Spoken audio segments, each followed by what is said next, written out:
자, 솔직히 얘기하면 업무 위임은 단순한 기술, 단순히 일을 나누는 기술이 아니라 불안을 견디는 리더십에 가까워요. 안녕하십니까? 네, 리더의 질문에 답하다. 주식회사 한국교육센터의 김희선입니다.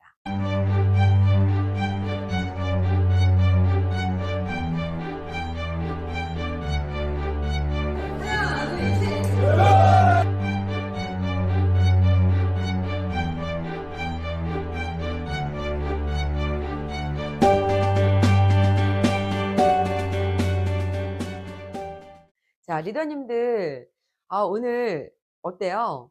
또 상쾌한 기분으로 출근하셨나요? 요즘 어떻게 지내신지 참 궁금하네요. 저도 오늘 좀 더 강렬하게, 네, 색상을 빨간색으로 의상을 선택해 봤습니다. 오늘 주제가 리더님들께 큰 도움이 되길 바라는 마음으로 열정적인 마음을 담고 한번 해볼게요.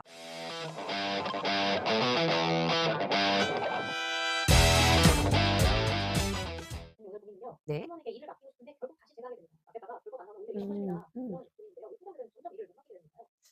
네. 정말 많은 팀장님들이 이 또한 고민을 하고 계시는 것이기 때문에 또 이렇게 다루게 되는 것 같아요, 이 주제를. 자, 그런데 이건 단순한 팀장님들, 우리 리더님들만의 어떤 성격의 문제만은 아니에요. 요 현장에서 보면 대부분의 리더들이 불안하기 때문에 일을 못 맡깁니다라고 또 얘기하시는 분들이 많거든요. 한 팀장님이 이런 말씀하셨습니다. 자, 맡겨봤다. 직원들에게 일을 맡겨봤는데 결국은 뭐예요? 제가 다 했습니다. 자, 그래서 점점 혼자가 되시는 거예요. 보고서도 직접 만들고 고객도 직접 대하시고 문제 해결도 직접 다 하시고. 자, 처음에는 이것이 대단히 효율적으로 돌아가는 것 같았겠죠. 그런데 시간이 지나면 어때요? 문제가 생깁니다. 팀원은 성장을 하지 않고 또 팀장은 점점 지쳐가는 거죠. 자, 팀장이 일을 못 맡기는 데에는 분명한 이유가 있으실 거예요. 네. 세 가지의 이유가 있습니다. 자, 첫 번째는 결과만 기준으로 보시기 때문이에요. 자, 우리 결과만 기준으로 본다.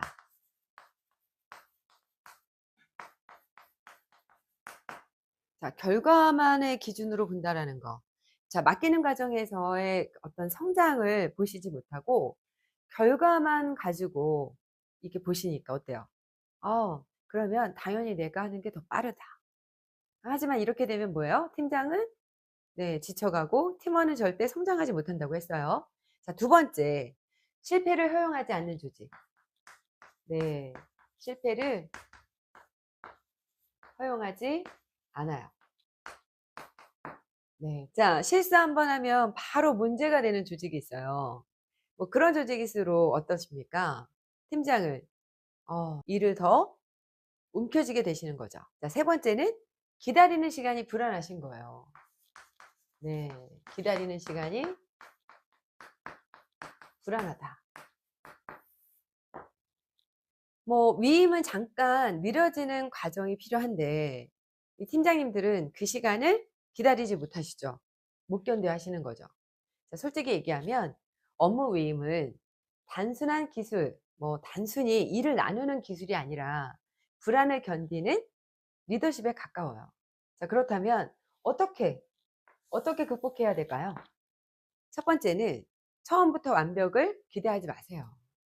자, 많은 팀장들이 이런 실수합니다. 내 기준으로 바로 해주길 기대하시는 거죠. 하지만 팀원은 아직 리더만큼 경험하지 못했어요. 그러면 당연히 속도도 다르고 방식도 다르고 결과도 다르겠죠. 자, 그런데 여기서 리더가 조급해지기 시작을 해요. 그냥 내가 하지. 설명하는 게 더 힘드네. 내가 하면 30분이면 끝나는데 또 설명하고 또 기다려야 하고. 자, 그 순간부터 업무 위임을 멈추는 거예요.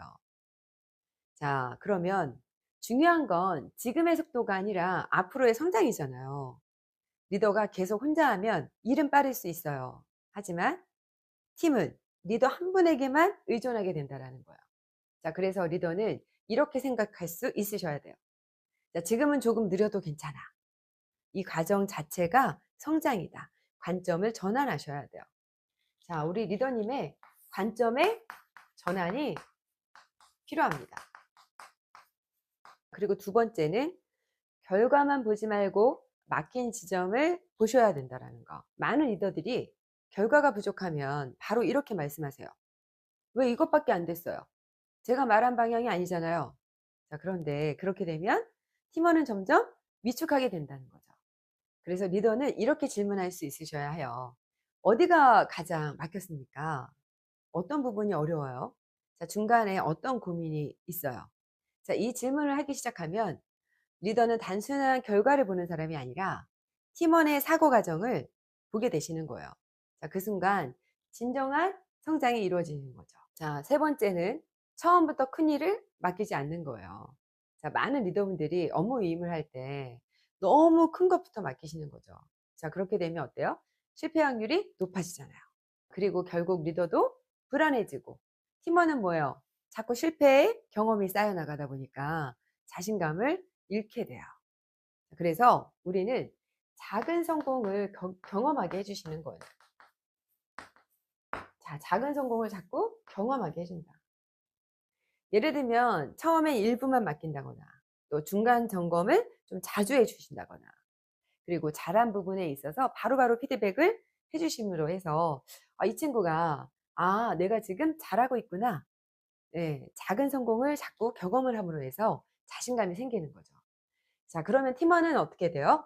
맞아요. 점점 감을 잡기 시작합니다. 그리고 리더도 이 사람도 이 친구도 성장할 수 있겠구나 라는 믿음을 가지실 수 있잖아요. 자, 업무 위임은 한 번에 끝나는 게 아니라 신뢰를 조금씩 쌓아가는 과정입니다. 자, 그리고 마지막으로 정말 중요한 게 있어요. 많은 리더들, 팀장님들이 자기도 모르게 내 방식이 정답이야 라고 생각하시는 경우가 있다는 거죠. 그래서 팀원이 다른 방식으로 하면 불안해 하시는 거예요. 근데 어때요, 리더님? 모두가 같은 방식으로 일을 하진 않습니다. 때로는 다양한 방식으로도 일을 해봐야 하고 또 이런 부분에서 더 좋은 아이디어, 좋은 결과를 만들 수도 있잖아요. 자, 그런데 중요한 건 리더와 방식이 똑같은 게 아니라 결과를 만들어낼 수 있는가? 이 부분을 또 체크해 봐야 된다는 거죠. 자, 팀원이 리더와 다른 방식으로 일하더라도 어떻게 하셔야 돼요? 성과를 만들 수 있다면 그 방식도 인정해 주실 수 있어야 합니다.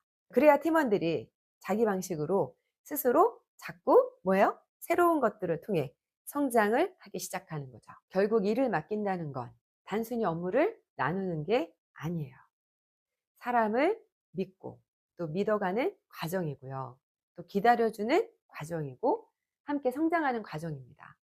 혼자 일하는 우리 리더님 결국 지치게 되지만 사람을 성장시키는 리더는 성공적인 조직을 만들게 된다는 거 꼭 기억해 주시기 바랄게요.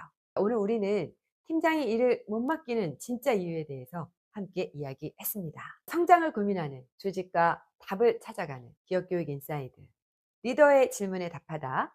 저는 주식회사 한국교육센터의 김희선 박사였습니다. 다음에 만나요.